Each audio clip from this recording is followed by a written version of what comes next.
ఇప్పుడు మళ్ళీ రెండు డేటా సెంటర్ పెడతామంటున్నారు 60,000 కోట్లతో. మనకు ప్రపంచంలోనే అతిపెద్ద కార్పొరేట్ బిల్డింగ్ ఇక్కడ ఉన్నది, వాళ్ళకి డెడికేటెడ్ ఎయిర్ నెట్వర్క్ ఉన్నది, అమెజాన్ ఎయిర్. ఒక్క కంపెనీకి ఇంత ఫేవర్స్ అవసరం అలా ఇంకా మనకు ఇంత రిక్వైర్మెంట్ ఉన్నదా ఇక్కడ హైదరాబాద్ స్టేట్లో ఆల్రెడీ ఫంక్షన్? నీ అభిప్రాయమా వాళ్ళ అభిప్రాయమా? రాహుల్ వద్దంటావా పెట్టుబడి?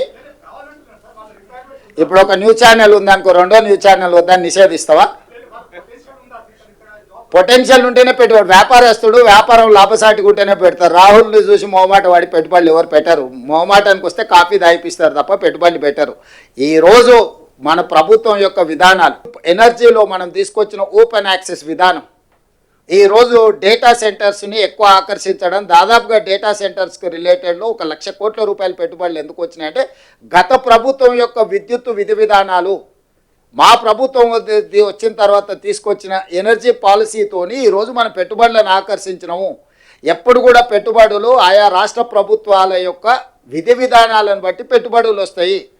ఈరోజు మనం తీసుకొచ్చిన ఎనర్జీ పాలసీ వల్ల మనం మ్యాక్సిమం ఇన్వెస్ట్మెంట్స్ని అట్రాక్ట్ చేయగలిగినాం. అంటే మన ప్రభుత్వము వాళ్ళ పెట్టుబడులకు అవసరమైన అనుమతుల విషయంలో తీసుకొచ్చిన సరళీకృత విధానాల వల్ల వాళ్ళు ఈరోజు మన పెట్టుబడులు ఇచ్చిండ్రు. అమెజాన్ గొప్పదని నువ్వే అంటావు, ఇక్కడ ఉందని నువ్వే అంటావు. 60,000 పెట్టుబడులు పెడతా అంటే మాత్రం నువ్వు బాధపడతావు. ఎందుకు? నువ్వంటే అదే నీ వెనకాల ఉన్నాయి ఆయన గురించి, నువ్వంటే నువ్వు కాదు.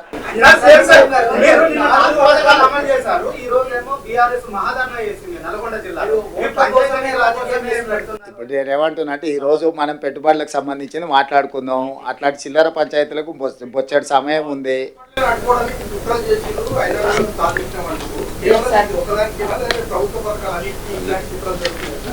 అది ఇక నువ్వు చెప్పాలి, నువ్వు విచారం. ఎందుకంటే నిర్మాణం మేము దేశంలో లేము, ఏమేమి జరిగిందో మొత్తం వివరాలు మీరు చెప్పండి. చెప్తే దాన్ని బట్టి నిర్ణయం.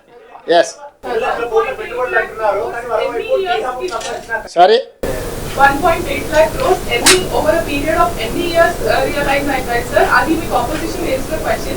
రెండోది ఆంధ్రప్రదేశ్ చీఫ్ మినిస్టర్ దావోస్ వెళ్ళాల్సింది MOU సైన్ చేసుకోవడానికి కాదు, ఇక్కడ MOUs అక్కడ సైన్ చేసుకోవాల్సిన అవసరం లేదు, అక్కడ మార్కెటింగ్ కోసమే అని అన్నారు. మీ కౌంటర్ పార్ట్ అనడానికి మీరు ఎలా అన్నారు? నేను ఏం స్పందించాను, ఎవరి ఆలోచన వాళ్ళది. నా వరకు దావోస్ పర్యటన అనేది పెట్టుబడులను ఆకర్షించడమే కాకుండా ప్రపంచము ఏ విధంగా ముందుకెళ్తుందో అవగాహన కల్పించుకోవడానికి కూడా మనం వెళ్తాం. అన్ని విషయాలు మనకు తెలియని విషయాలను తెలుసుకోవడం అనేది మానవుడి యొక్క పరిజ్ఞానం పెంచుకోవడం అనేది అది minimum sense and common sense. We have applied our common sense. అక్కడికి వస్తే ప్రపంచ దేశంలో అభివృద్ధి చెందిన సంస్థలతో పాటు ఇతర దేశాల యొక్క విధి విధానాలు, వాళ్ళ పాలసీలు కూడా మనకు అర్థమవుతాయి ఇంటరాక్షన్స్ తోటి. ఎందుకు ఫోరంలలో పోయి మన గురించి ప్రమోట్ చేస్తాం? అసలు చాలా దేశాలకు ఇక్కడ ఏమి విధి విధానాలు ఉన్నాయో తెలవడానికి అవకాశం లేదు. అందుకే మన విధి విధానాలు ఆ ఇంటర్నేషనల్ ఫోరమ్స్ మీద మనం ఎక్స్ప్లెయిన్ చేసినాం. దానివల్ల ఏమైందంటే ఈ రోజు కాదు, ఇంకొక సంవత్సరం తర్వాత అయినా వాళ్ళు ఇలాంటి పెట్టుబడులు పెట్టాలనుకున్నప్పుడు అనుకూలమైన ప్రాంతాన్ని వెతుకుతారు, అనుకూలమైన దేశాన్ని వెతుకుతారు. సో నేను క్లియర్గా ప్లాట్ఫామ్ మీద చెప్పిన, ఇప్పుడు ఇతర దేశాలు చైనాలో పెట్టుబడులు పెట్టిన దేశాలన్నీ కూడా ఇంక్లూడింగ్ యునైటెడ్ స్టేట్స్ ఆఫ్ అమెరికాతో సహా సౌత్ కొరియా లాంటి దేశాలు, చాలా దేశాలు చైనా +1 కంట్రీ కోసం వెతుకుతున్నారు.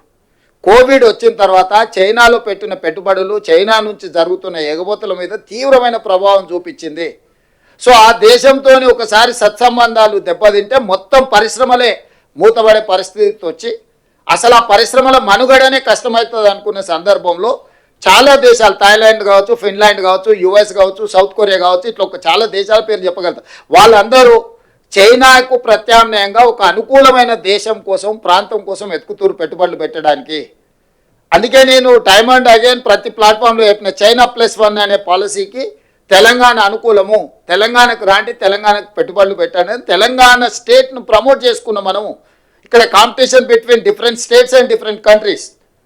పక్క రాష్ట్రం, ఈ రాష్ట్రం, ఆ రాష్ట్రం కాదు, అన్ని రాష్ట్రాల ముఖ్యమంత్రులు వచ్చారు. కానీ పెట్టుబడి పెట్టేటోడు ఏడబెట్టాలనో ఫోకస్డ్గా అక్కడ పెట్టుబడి పెట్టారు. వాళ్ళ అంతర్జాతీయ నిపుణులతోని సంప్రదించిన తర్వాతనే వాళ్ళ పెట్టుబడులకు రక్షణ ఎక్కడ ఉన్నది, పెట్టుబడులను సాంకేతిక నైపుణ్యం ఎక్కడ ఉన్నది, ఈ రెండింటిని పరిగణలోకి తీసుకొని తెలంగాణ రాష్ట్రంలో పెట్టుబడులు పెట్టినరు. సరే ఈ రాష్ట్రం ఆయన ఏం చెప్పిండు, ఆ రాష్ట్రం ఆయన ఏం చెప్పిండు, వాళ్ళందరూ ఏం చెప్తున్నారు అని కాదు.